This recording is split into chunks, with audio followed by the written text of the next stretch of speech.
Pada manga One Piece chapter 1040, kita semua memang sudah diberitahu kalau pemenang dari duel maut antara Trafalgar Law dan Eustace Kid versus Big Mom adalah Trafalgar Law dan Eustace Kid. Kita juga melihat dengan mata kepala kita sendiri kalau tubuh Big Mom sudah jatuh tertimpa bom dan meledak di daratan Wano. Tapi ingat, pada manga One Piece chapter 1041, kita juga melihat kalau Zeus masih dalam kondisi baik-baik saja. Tidak korslet atau pingsan atau semacamnya, padahal dia adalah salah satu homie spesialnya Big Mom yang konon diciptakan dengan menggunakan sebagian jiwanya Big Mom sendiri. Yang lebih menarik lagi, pada manga One Piece chapter 1041 kita juga tidak melihat di mana batang hidungnya Prometheus dan Hera sama sekali. Di area panggung utama, kita hanya bisa melihat Trafalgar Law dan Eustace Kid yang sudah selonjoran gara-gara kecapean setelah hampir semalaman melayani Big Mom. Padahal terakhir kali terlihat pada manga One Piece chapter 1040, Prometheus yang sedang fusion dengan Hera dan Napoleon dan berubah menjadi Mystery masih ada di tempat yang sama dan hanya dibelah menjadi dua oleh Trafalgar Law. Dan kita semua tentu tahu kalau homie spesialnya Big Mom tidak akan tewas meskipun diserang dengan menggunakan Busho Sokuhaki sekalipun. Jadi, apakah Prometheus, Hera, dan Napoleon lenyap tak berbekas karena Big Mom tewas? Jika iya, kenapa fenomena serupa tidak terjadi kepada Zeus? Dengan alasan inilah saya kemudian menyimpulkan kalau Hera dan Prometheus tidak ada lagi di area panggung utama bukan karena mereka lenyap setelah Big Mom tewas, melainkan mereka terjun ke daratan Wano untuk menyusul ke tempat Big Mom meledak.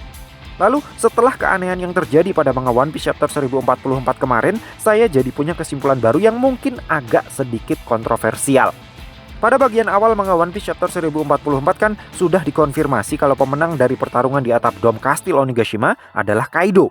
Tapi di bagian akhir chapter diperlihatkan kalau Luffy masih bisa bangkit lagi dengan kekuatan baru malahan. Sehingga saya pikir kontroversi yang sama mungkin juga bisa berlaku terhadap Big Mom. Apalagi Big Mom itu kan masih punya 4 nyawa parsial yang digunakan untuk menghidupkan Prometheus, Zeus, Napoleon, dan Hera.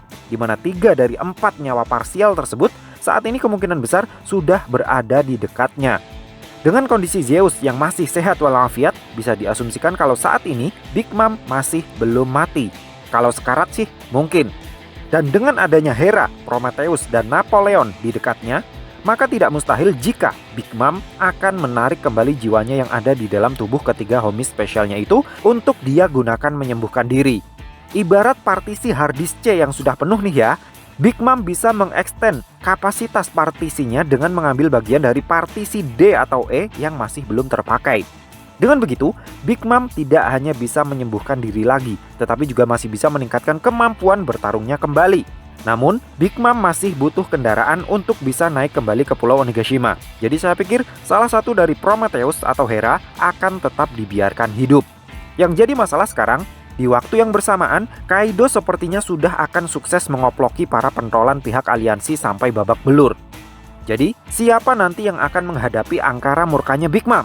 Bahkan tanpa hal itu sekalipun, habisnya Trafalgar Law dan Eustace Kid saja sudah hampir mengeliminasi semua kandidat yang mungkin akan bisa menghadapi si Nyonya Tua. Hanya Marco the Phoenix dan Yamato saja yang mungkin bisa menjadi substitut bagi kedua bajak laut generasi terburuk tersebut. Namun Marco sejak awal sudah bilang kalau dia hanya akan memposisikan dirinya sebagai pemain pendukung. Sehingga bisa dipastikan kalau dia tidak akan mengambil peran utama untuk menghadapi Big Mom. Sementara Yamato, sepertinya dia akan lebih lama menjadi babysitternya Momonosuke. Sehingga saya pikir dia tidak akan terlibat dalam pertarungan kelas atas lagi sampai arc selesai. Jadi satu-satunya harapan yang tersisa tinggal Monkey D. Luffy dengan segala kemampuan yang maha barunya itu. Nah, dengan kembalinya Big Mom ke medan pertempuran, maka Luffy akan bisa menepati janjinya tanpa perlu pergi ke Whole Cake Island lagi. Kalian semua tentu masih ingat, Luffy pernah berkoar kalau suatu saat nanti dia pasti akan mengalahkan Big Mom. Saya pikir sekarang adalah momen yang paling tepat untuk merealisasikan janjinya itu. Dengan kekuatan baru yang sudah awaken dalam dirinya, serta kondisi Kaido dan Big Mom yang sudah tidak dalam posisi 100% ganas, maka Luffy akan punya kesempatan yang cukup besar untuk bisa mengalahkan kedua Yonko tersebut sekaligus. Lagi pula, jika dengan kekuatan awakeningnya itu, Luffy masih belum bisa juga mengalahkan Kaido dan Big Mom, bagaimana mungkin kita bisa berharap kalau Luffy sudah layak untuk menantang para Gorosei dan Im Sama, right? Jadi secara tidak langsung, mengalahkan Kaido dan Big Mom sekaligus adalah sebuah uji kesiapan sebelum Luffy menghadapi para otoritas tertinggi pemerintah dunia tersebut. So, Piye menurutmu cah? Terima kasih sudah mampir ke channel kami. Jangan lupa like, share, dan subscribe jika menurut kalian video-video kami cukup menarik untuk ditonton. Sampai ketemu lagi dalam video kami yang berikutnya, and matur nuwun.